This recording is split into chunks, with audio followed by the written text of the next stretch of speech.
My sister raised her glass, and in front of our entire family, she mocked me. Laughter erupted around the Christmas table. My face burned, my chest tightened, and I forced a smile while my heart was breaking. She thought it was funny. She thought I was weak, but she had no idea what I had been preparing for weeks. That night, she believed she'd won. But what I discovered next changed everything. Christmas was supposed to be magical. The house smelled of cinnamon and roasted turkey. The tree glittered with ornaments collected over years, each one holding a memory. Outside, snow fell softly, coating the world in a quiet, peaceful white. But inside, under all that sparkle and warmth, tension pulsed like a hidden current waiting to explode. My family always said Emma was the golden one. My sister, 2 years older than me, had a way of making everyone believe she was flawless. She was beautiful, with perfectly styled hair that never seemed out of place, and a smile that charmed every room she entered. She had the career, the fiancé, the friends. She was everything parents bragged about to relatives. And me?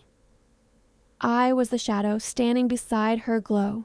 Growing up, Emma knew how to steal the spotlight. At school plays, even if I had the lead role, she'd whisper rumors backstage to make me stumble.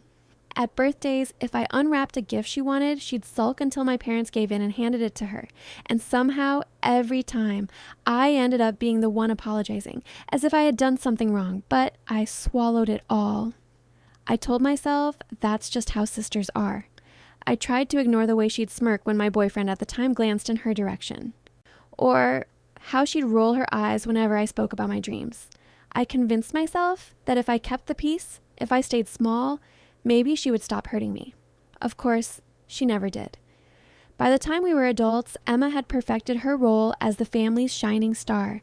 She landed a high-paying job in marketing, wore expensive clothes, and brought home a fiancé that my parents adored. His name was Daniel. He was handsome, successful, polite. The kind of man who made my mom whisper, "Emma really found herself a good one." And me? I had just ended a long-term relationship that had drained me emotionally, and I was in between jobs. The timing couldn't have been worse. Family gatherings turned into interrogations. "So, when will you settle down? Have you thought about a career change? Maybe you should ask Emma for advice." Always comparisons, always Emma. I tried not to care. I really did. But Christmas made it impossible to hide. The entire extended family was there. Cousins, uncles, aunts, even a few old family friends. The table was set for a feast, the kind you only see in movies. Candles flickered, silverware gleamed, and carols played softly in the background. Everyone smiled, exchanged gifts, clinked glasses. On the surface, it looked perfect. But I could feel Emma watching me, waiting. She had always loved an audience, and she knew exactly how to slice me open with her words while making it look like a joke. I'll never forget the way she stood up, glass in hand, her cheeks glowing from wine and victory. "To family," she said sweetly. Then her tone shifted. "And to my dear sister, who's had quite a year." Her voice dripped with mock sympathy. She began listing my failures like bullet points in a cruel speech. The breakup, the job I lost, the time I had to borrow money to pay rent. People laughed nervously, some lowered their eyes, but no one stopped her. Not even my parents. And that's when it hit me. I wasn't just embarrassed, I was betrayed. Because family is supposed to protect you. Family is supposed to lift you up when you're already down. Instead, my own sister turned me into her entertainment, and everyone else, everyone I loved, sat in silence while she burned me alive with her words. I smiled that night. I smiled so hard my jaw ached, but inside something broke, and something else was born. For weeks leading up to that dinner, I had been gathering little pieces of information, small things Emma thought no one noticed, a strange charge on her credit card, a late-night phone call when she claimed to be working, a text message I glimpsed when her phone lit up on the counter. At first, I didn't know what I'd do with them. Maybe I was just curious, maybe I was jealous, but in that moment, as her laughter echoed through the room, I realized what those secrets were. They were my weapon. Emma thought she was untouchable, but even golden girls have shadows, and I was about to drag hers into the light. I excused myself from the table, pretending to need the bathroom. Upstairs, I locked the door and pressed my trembling hands against the sink. My reflection stared back at me, tear-streaked, furious, humiliated. All the years of being second best. All the times I was silenced. Every Christmas she stole from me with her cruel little digs. It all boiled over. I whispered to myself, almost like a vow, no more. Because the truth, Emma had secrets, ugly ones. And while she mocked me for losing a job, she forgot that I still had something far more dangerous than money or a fiancé or my parents' approval. I had proof. Proof that Emma wasn't the angel everyone thought she was. Proof that would shatter her perfect image. And I knew exactly when to use it because she wanted an audience. She thrived on it, and that meant the only way to truly defeat her was to do it in front of everyone. I wiped my face, steadied my breath, and walked back downstairs with a calmness that surprised even me. I took my seat, smiled, and nodded as if nothing had happened. She had no idea.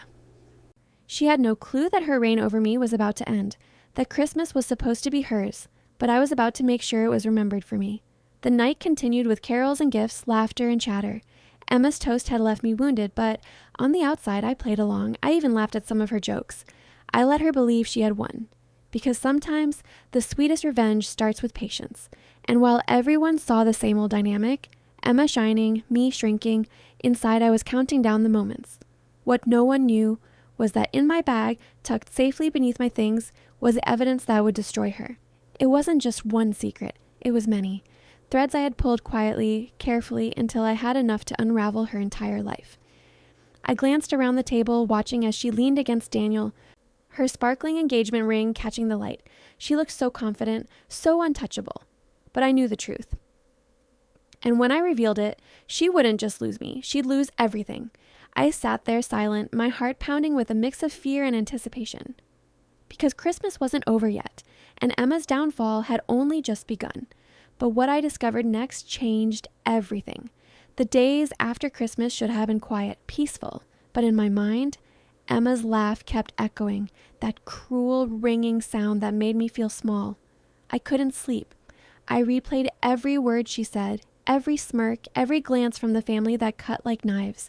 And just when I thought the humiliation was enough, it got worse. Because Emma wasn't just mocking me.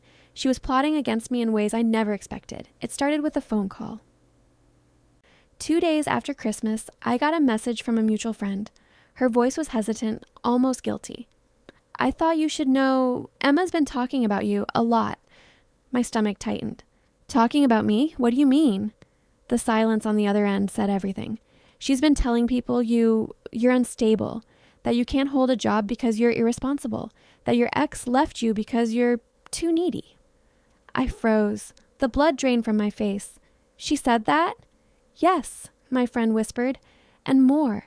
She told Daniel you asked her for money again last month, that you can't take care of yourself. She made it sound like you're a burden to the family. My chest ached. The betrayal wasn't just at the dinner table anymore. She was poisoning people behind my back. Even Daniel. Even the man she planned to marry. I thanked my friend, hung up, and sat in silence.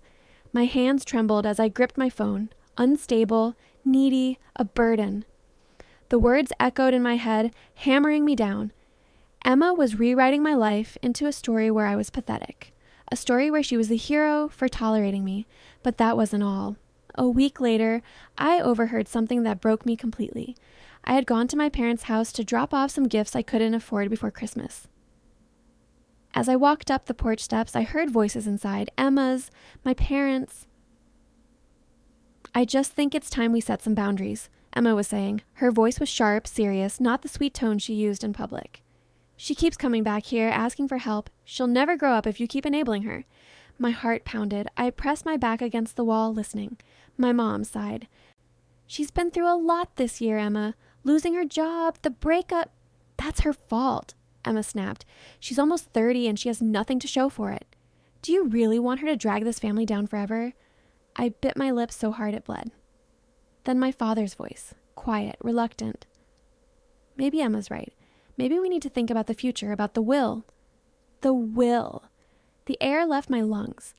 Emma was convincing my parents to cut me out of their inheritance, to erase me not just from Christmas, not just from conversations, but from the very legacy of our family. Tears blurred my vision as I stumbled back down the steps, careful not to make a sound. My chest felt hollow, like something had been ripped out of me. I wanted to scream. I wanted to storm inside and confront them all, but I didn't. Because part of me knew they'd believe her. Emma always knew how to make herself look right, And me? I'd look like the unstable, needy sister she had painted me to be. The betrayal cut deeper than anything I had felt before. It wasn't just humiliation anymore, it was destruction. She wasn't content with mocking me. She wanted to erase me completely. And she was winning. That night, I lay in bed, staring at the ceiling, tears streaming into my hair. My phone buzzed with a new message. I hesitated before picking it up. It was Daniel. I blinked in shock. Daniel had never texted me before. My hands shook as I opened the message. "Hey, can we talk? It's about Emma." I sat up instantly, my heart racing. I typed back quickly. "Of course, what's wrong?" He replied almost immediately. "Not here. Can we meet tomorrow?" Somewhere private? 1,000 thoughts spun in my head. Was he suspicious of her?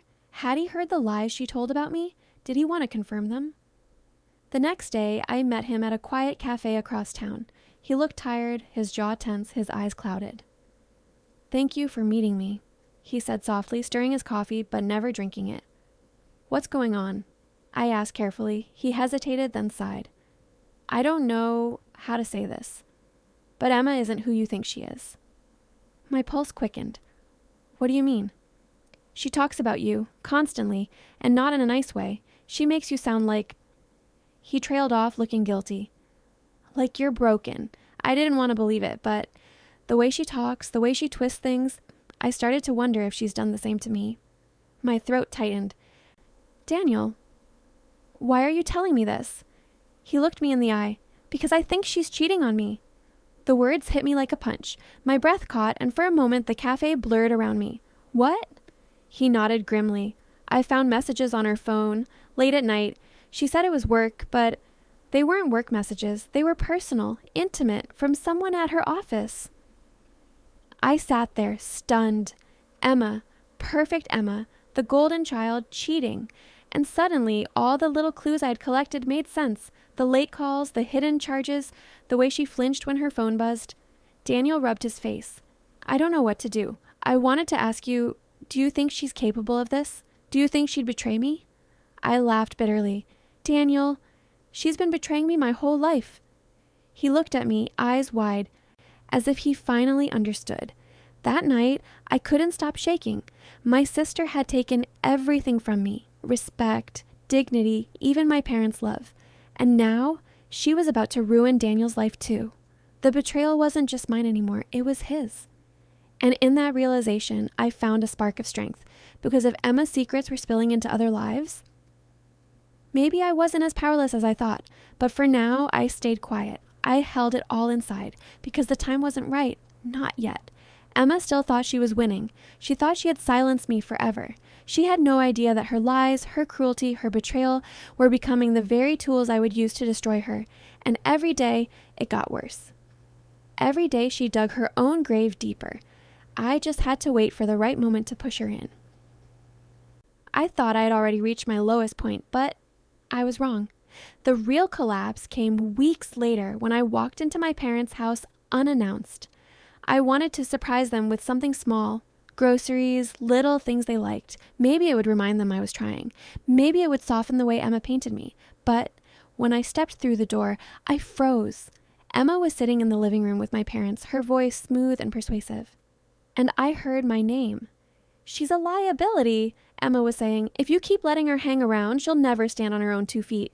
She's not a child anymore. She needs consequences." My mother frowned. "Emma, that's harsh. She's your sister." "No, Mom."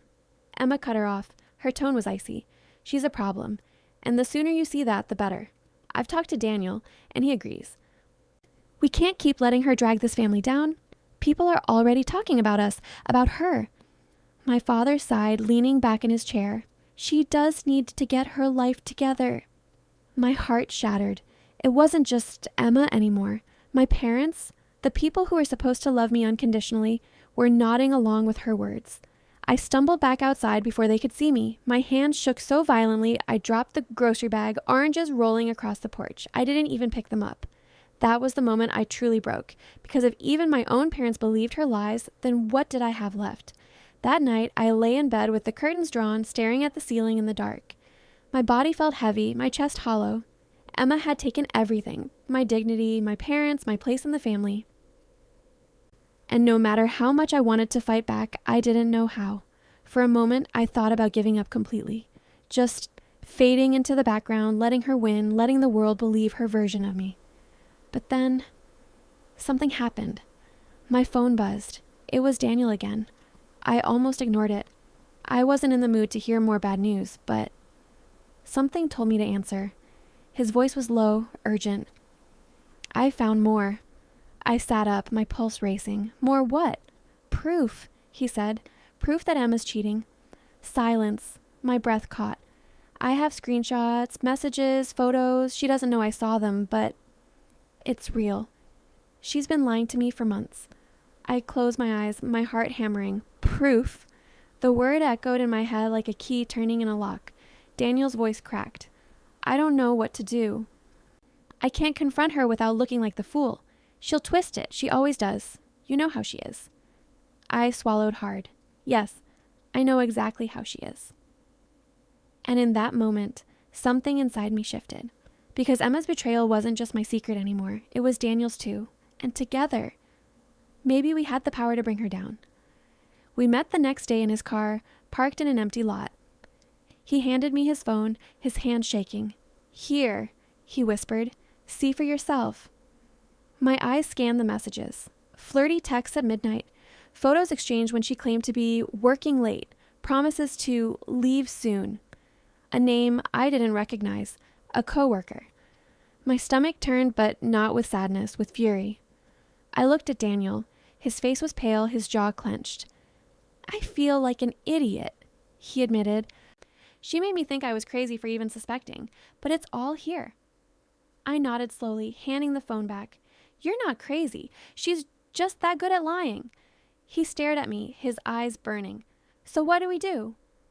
The question hung in the air like smoke. I didn't answer right away. My mind was spinning, racing ahead, connecting pieces, Emma's mockery, her lies to my parents, the inheritance, and now the proof of her cheating, all the years she made me feel small, all the times I swallowed the pain in silence. I had always been her victim, but maybe I didn't have to be anymore. Maybe I could turn her own cruelty into her downfall. The idea was dangerous. It was terrifying. But as I sat there, staring out the windshield at the gray winter sky, I felt something I hadn't felt in a long time. Hope, and something even stronger. Resolve.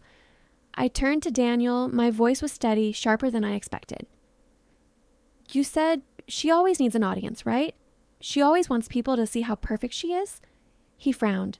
Yeah, she craves it. Then that's where we'll hit her, I said quietly, in front of everyone. We'll show them who she really is. His eyes widened. You mean at the wedding?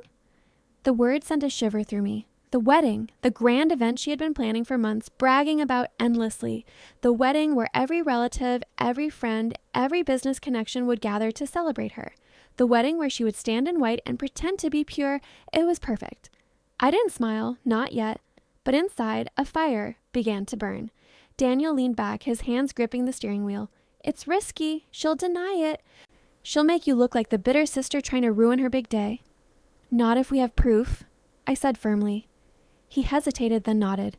We do. And if you're serious, I'll help. We sat in silence for a long time. The snow began to fall again, flakes drifting onto the windshield like quiet promises. For the first time, I wasn't just the victim. I wasn't just Emma's shadow. I was holding the match that could set her entire world on fire, and I intended to strike it. The turning point wasn't loud, it wasn't dramatic, it was a quiet decision, born from the ashes of everything she had taken from me. She thought she had destroyed me, but all she had done was hand me the very weapon that would end her, and I knew one thing for certain. This time, Emma wouldn't see it coming. The weeks leading up to Emma's wedding felt like standing on the edge of a storm. She was everywhere. In magazines she had bragged about being featured in, on social media flashing her sparkling ring, in every family conversation where she was praised for pulling off the event of the year. I stayed quiet. I let her glow. I let her think I was shrinking again, but inside I was planning. Daniel and I met in secret, late at night in coffee shops, sometimes in his car parked under street lamps. We spoke in whispers, our breaths white in the cold air, as if afraid her shadow might be listening. We need timing, Daniel said one night, sliding his phone across the table.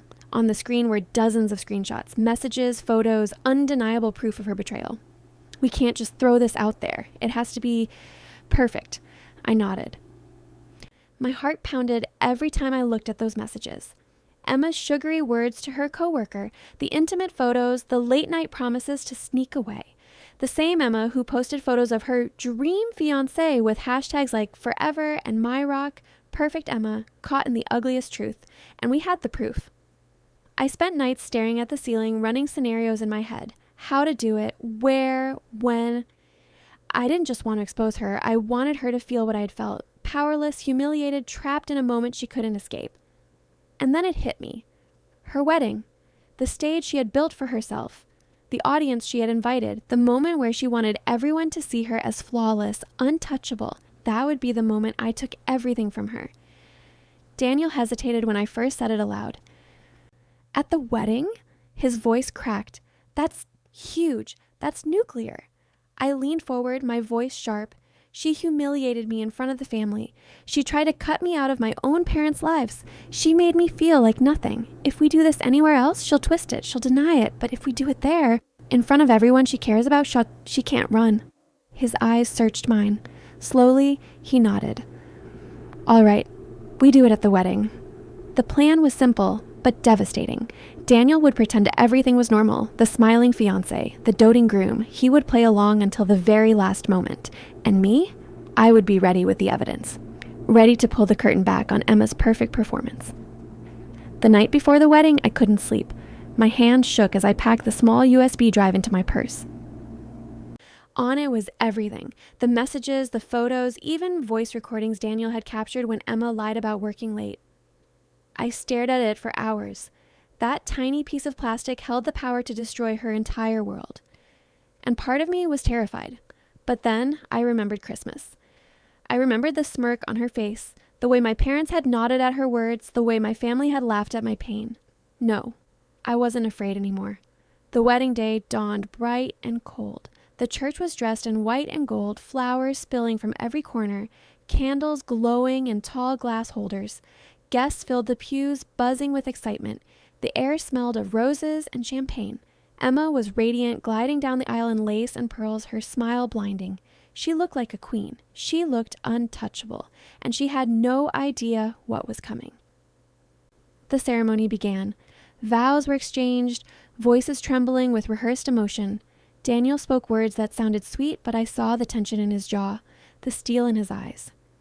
And then came the moment. The priest smiled warmly. If anyone here knows of a reason these two should not be joined in marriage, speak now or forever hold your peace. The room went still. Emma beamed, certain no one would dare interrupt her fairy tale, and then Daniel spoke. I do. Gasps rippled through the crowd. Emma's smile froze, her eyes wide.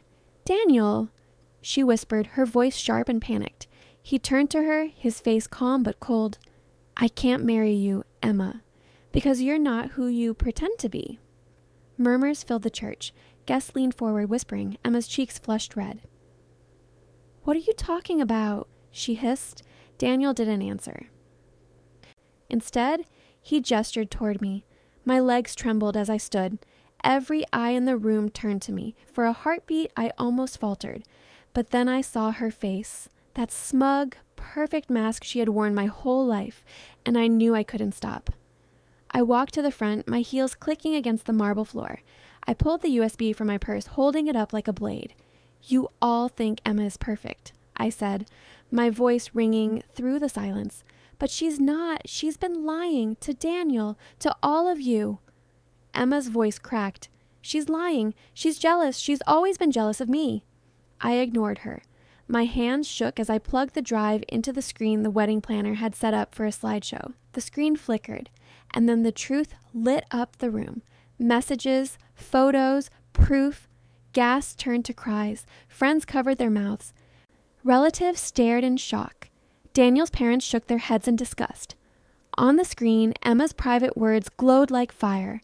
I can't wait to be done with him. You make me feel alive. We'll run away soon, I promise. Emma lunged toward me, her veil flying, her face twisted. Stop it! Turn it off! But Daniel caught her wrist, holding her back. His voice was steel. No, Emma. Everyone needs to see who you really are. The room exploded. Guests shouted, some left in anger, Others stayed, whispering, watching the golden girl's perfect world collapse. Emma fell to her knees, her face pale, her hands shaking. "Please," she whispered. "Daniel, please. I can explain." But he stepped back, his eyes cold. "There's nothing left to explain." The priest quietly stepped away. The flowers, the music, the champagne, all of it meant nothing now. The fairy tale had shattered, and for the first time in my life, Emma had no power. I stood there, my chest heaving, my hands trembling. I had imagined this moment 1,000 times, but nothing compared to the reality. Because it wasn't just revenge, it was freedom. She had mocked me. She had tried to erase me. But now, in front of everyone she had ever tried to impress, her mask was gone. The fallout was immediate. Daniel walked out, leaving her sobbing in the aisle. Guests whispered, shaking their heads, their eyes full of pity, not for me, but for her. And my parents. My parents just sat there, stunned. My father's face was pale. My mother covered her mouth with her hand. They looked at me, then at Emma, and for the first time, I saw doubt in their eyes. Doubt that maybe their golden daughter wasn't so golden after all. The wedding ended, not with applause, but with silence. Guests filed out, leaving Emma alone, crumpled on the floor in her white dress, surrounded by shattered flowers and abandoned champagne glasses. And me? I walked out into the cold winter air, my breath rising in clouds, my heart pounding with a strange, quiet peace. I had done it. I had taken back my power. And Emma? She had lost everything. The silence after Emma's wedding was almost louder than the chaos itself. For weeks, our family group chat was dead. No chirpy messages from Emma, no gushing comments from my parents about how proud they were. Nothing. And I loved it. For the first time in years, I wasn't living in my sister's shadow. People didn't look at me with pity anymore. They looked at her with shame. The fallout spread quickly. Daniel cut off all contact with Emma. Word spread through town, and the whispers grew harsher every day. Old friends stopped answering her calls. Work became a battlefield. Her polished reputation crumbled as colleagues saw her as manipulative, two-faced. She had built her whole life on being adored, and now she was alone. My parents didn't know what to do. They were so used to putting Emma on a pedestal that when it toppled, they were left standing in the wreckage, confused.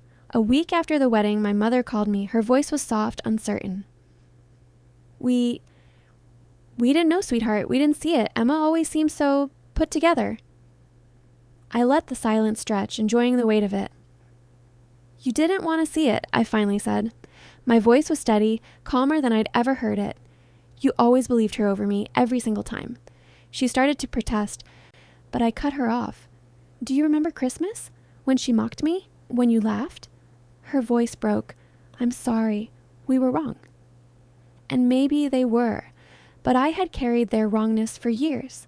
Their blind faith in Emma had cost me pieces of myself, my confidence, my place in the family, my peace of mind. So I didn't rush to forgive them. Instead, I let them sit with their guilt.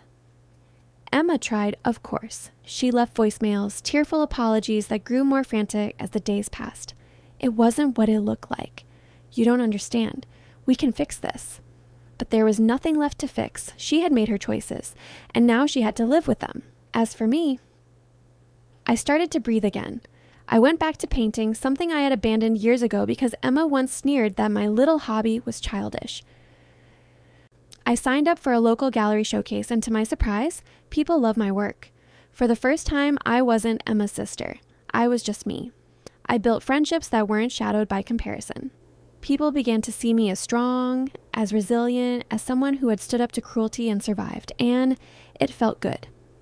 One evening, I was sitting on my balcony, paint still drying on my hands, when Daniel called. His voice was warm, lighter than it had ever been. I just wanted to say thank you, he said. For what? For saving me, he replied. If you hadn't exposed her, I might have wasted years of my life on a lie. You set me free. We didn't start a romance. This wasn't some fairy tale where the betrayed fiancé and the forgotten sister ride off into the sunset. No, we became something better. Friends, allies. People who had survived Emma's storm and walked out stronger, and that was enough. Emma, meanwhile, drifted. Last I heard, she moved to a smaller town, trying to start fresh where no one knew her name. but the internet never forgets. Screenshots had spread. Her reputation followed her like a shadow she could never escape. My parents, desperate to hold the family together, started calling me every week, checking in, asking about my life, telling me they were proud of my art, my strength, my resilience. But every time the phone buzzed, I just stared at the screen. Because where were they when I needed them most? Where were they when I was crying alone in my room after Emma's cutting words? When I begged them to listen, to see me, to believe me? They had chosen her every time. So now I chose silence. I didn't answer. And maybe one day I will. Maybe forgiveness will come with time. But for now, the quiet felt like justice. I had rebuilt myself from the ashes Emma left behind, stronger, freer, unapologetically me. And as for Emma, she had lost everything.